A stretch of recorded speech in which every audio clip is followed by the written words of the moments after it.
So this is Mr. Martin. These are the video notes for Geometry Honors section 4.5. This is just an introduction to parallel lines. We're going to have a whole chapter on parallel lines, but this should get you started with basic terminology and a bunch of definitions. So like lots of things in geometry, we have a symbol for parallel. Here's the symbol for parallel. And feel free to substitute that anywhere you would use the whole word. One of the things we'll be talking about too in this is a plane. So if a surface is a plane, then any 2 points on the surface can be connected by a line, and all points of the line are on the plane.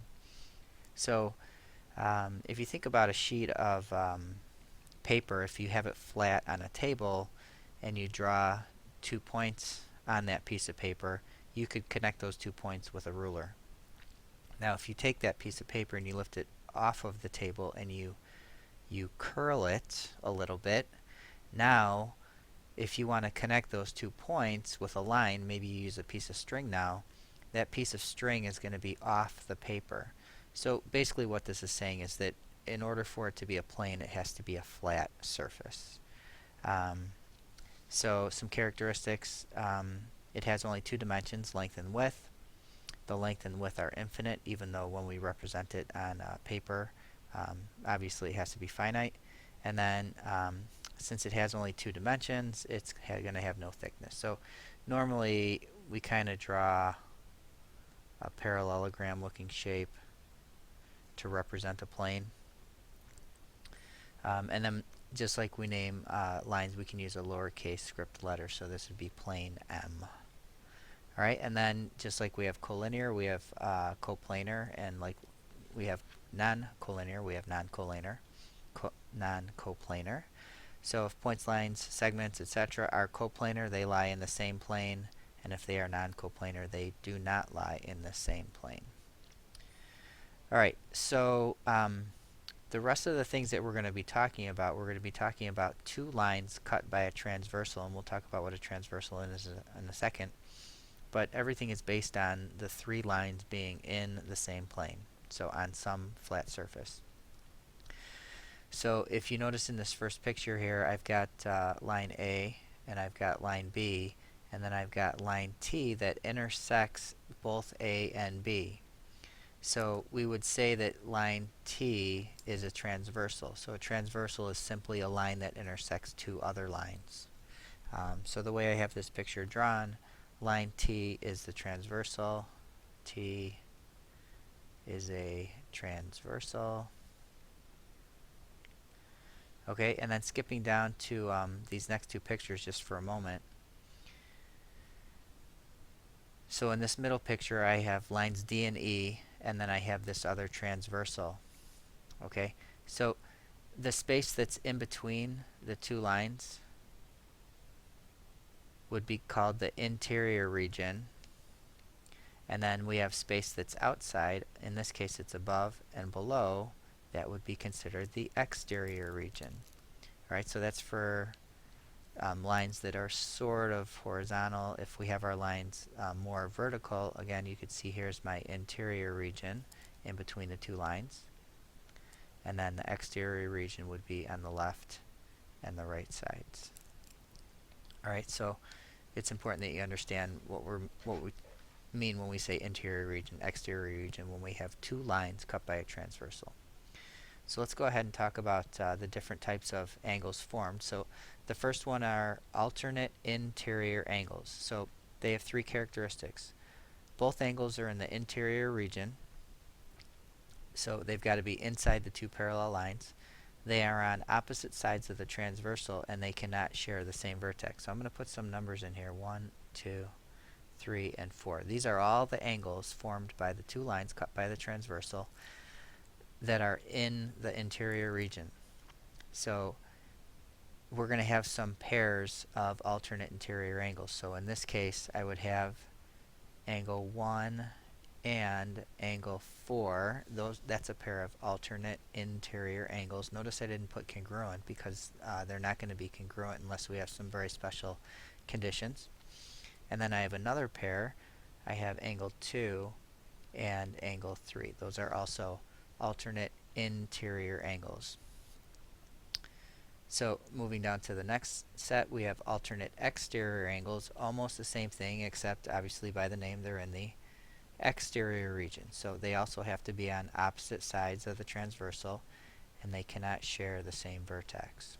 Alright, so going back up to this first picture, I'm going to label that 5, 6, 7, and 8, and we can name the pairs of alternate exterior angles. So we would have angle 5 and angle 8, and then I would also have angle 6 and angle 7.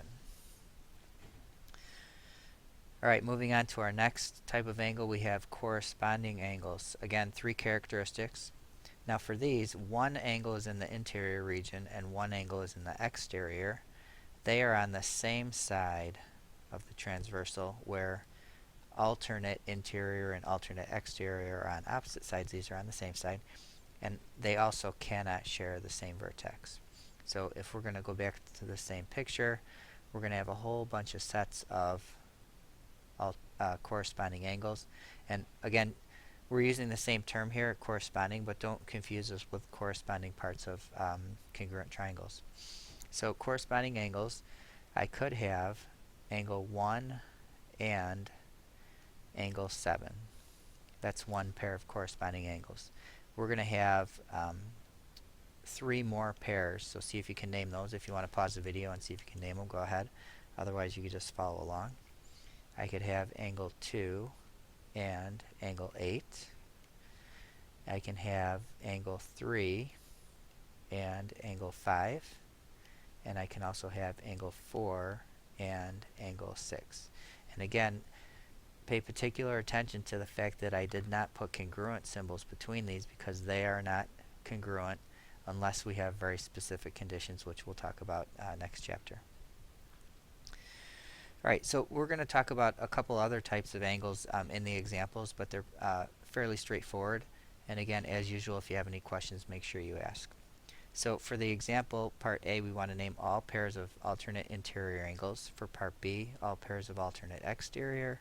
For part C, all pairs of corresponding. And then we're going to name some interior angles on the same side of the transversal and some exterior angles on the same side of the transversal. So those are some extras.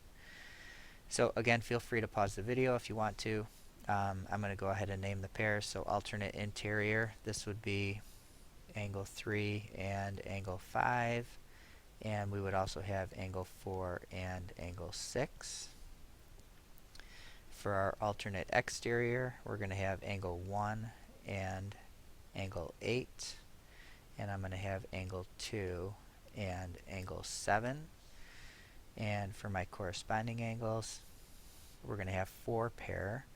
So I've got angle 1 and angle 5, angle 2 and angle 6. Let's see, we've got angle 7 and angle 4, and angle 8 and angle 3. So before we go on to the next, I want you to kind of take a look at some patterns in the picture that we have here. When we're looking at alternate interior angles, let's look at 3 and 5. So here's angle 3, and here's angle 5. You notice the shape that it makes. It looks like a Z, or sometimes it may look like an N.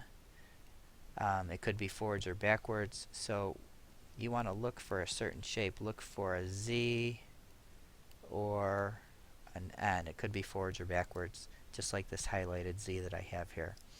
If I went ahead and highlighted the other pair, angle 4 and angle 6, you know, depending on how you look at it, it could look like an N, it could look like a backward Z, but in general, that's what you're looking for.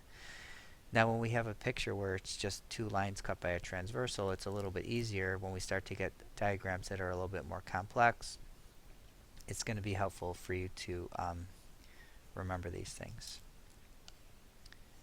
Alright, so if we move on to alternate exterior angles, let's sketch out a pair of those. So I've got one here, and I've got angle 8 over here. And if you notice, these kind of look like V's that are separated. So be careful, because Notice the vertices, they aren't connected. If they were connected, then we would have vertical angles. So I like to just call them the flying V's. Look for flying V's. So we've got a V over here, a V over here. So something like that. Again, in pictures like this, it's a little bit easier to see. And then let's go ahead and look at the corresponding angles. So let's look at angle 3 and angle 8. So if you notice, this sort of looks like an F. So it could be forwards or backwards or upside down and backwards. So for corresponding angles, you want to look for the letter F. Okay, and then the angles formed by that F would be your corresponding angles. Alright, so let's move on to the last types. We've got interior angles on the same side of the transversal. So that would be, scroll back up a sec, angle 4 and angle 5. And also on the other side, we would have angle 3 and angle 6.